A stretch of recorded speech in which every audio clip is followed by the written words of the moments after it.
Hello everyone, my name is Clay, and welcome to a new series called A Nerdy Moment With, and in this case it'll be a nerdy moment with The Outer Worlds. This is going to be more of my informal, actual reviews, unlike my indie impression videos, which are defined as being, first impressions. These games that show up on this particular video series, I've actually played and beaten. Like, I've beaten the main story, played them for like 20, 30, however long. And I want to kind of put my thoughts out there in a more informal form. It's kind of an experiment, see how these videos go. And the one game that I recently finished that everyone's been talking about is The Outer Worlds. Now, for me, The Outer Worlds doesn't do anything new. If you've played games like Fallout New Vegas, or even, like, to an extent, Mass Effect, and things like that, nothing that The Outer Worlds does, is going to seem out of place to you. In fact, it'll feel very comforting. The game is, by itself, a callback to those sort of games. It has most in common with New Vegas, especially since it was created by Obsidian, which is the folks who built New Vegas. They just built it on Bethesda's engine. But it's its own beast at the end of the day. So this game has you playing as a colonist who is woken up by a rebel scientist in the system of Halcyon. You're part of this huge colony ship called the Hope. The Hope was thought lost, air quotes. In reality, the corporate masters in Halcyon knew exactly where it was. It just got there late, and by the time it got there, they didn't want to mess with it. They considered it to be a financial unknown, and they didn't want to mess with it. So, they didn't. But this guy named Phineas Wells shows up. He wakes you up, which is how character creation works. And then from there, he asks for your help in waking up the other colonists. Now, the game does feature two primary storylines. You can either help Wells, or you can turn him in. And if you turn him in, you go through the corporate storyline, which I have not done, and I have zero interest in ever doing. Because, for me, as a guy who works in the corporate world, I work in a call center, this game is a literal horror game.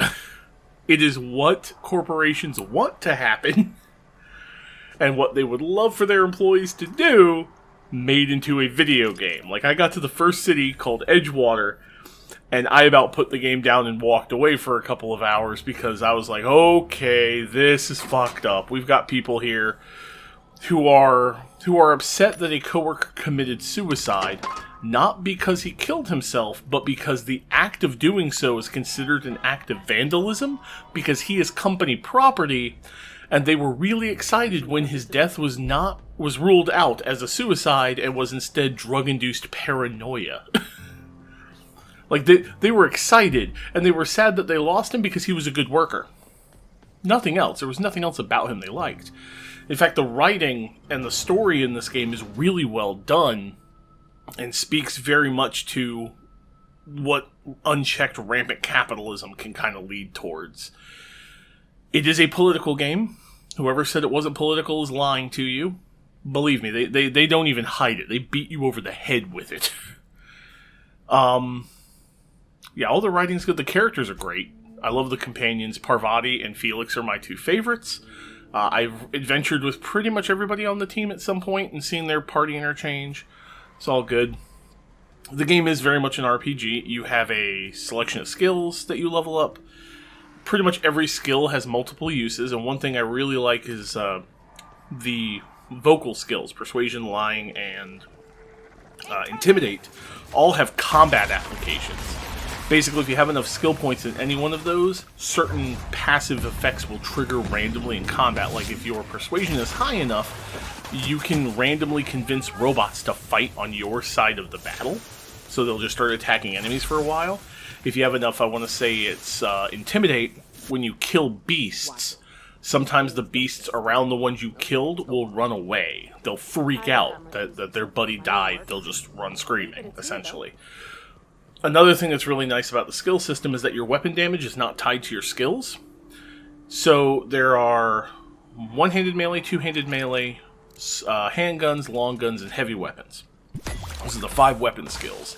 Not a single one of them has any impact on the actual damage you do with the weapons, which I like.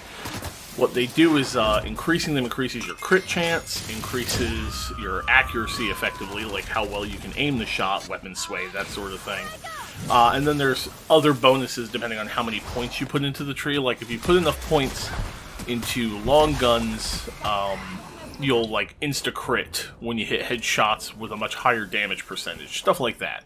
It's all dependent on how many skill points you put into the skill, which means investing in any skill, because they all have these perks, is really good. Like putting enough points into medicine will let you put more drugs on your healing inhaler than normal. Like normally you can only have one, but if you get enough points in the medicine skill, eventually you can put 4 different items. So whenever you press the F key to heal yourself, you will heal yourself plus trigger a bunch of medical effects like buffs and debuffs and stuff from the different chemicals that you have access to. Outside of that, it doesn't really do anything new. Like, it's got first-person combat, you point, you shoot, there's a button that slows time down. They have an in-universe explanation as to why you can slow time and why you're unique in that regard, but it's basically like VATS. It's VATS from Fallout 4, specifically. Except you don't auto-aim at all. You do bring 2 companions with you, which is where it kind of feels Mass Effect-y. In fact, a lot of the actual design and progression of the story and stuff feels very Mass Effect or KOTOR to me, in that you have a central hub, which is your ship. You have multiple locations, multiple planets. These planets are not open world. They have distinct areas that you can explore. So when you go to Planet Terra 2, you'll either go to like the Emerald Vale, or you can go to Roseway, or you can go to Byzantium. They're not interconnected. It's not like New Vegas or Fallout 4 where you have the Wasteland and you explore the Wasteland. This is, you go to this planet and you explore this location on this planet, which is nice, and certain planets don't open up until certain points in the story or certain quests are triggered. So you can't visit Roseway until you have the quest to access Roseway, and then you can just access it whenever. The first place you go is the Emerald Vale, which is a fairly decent-sized area with some choices and a split storyline for that. So overall, it's a fantastic game. It is exactly what I wanted. It is just a game. It's like, I think, $50, or I played it using the Xbox Game Pass for PC, so you pay once a month and you just get access to the game.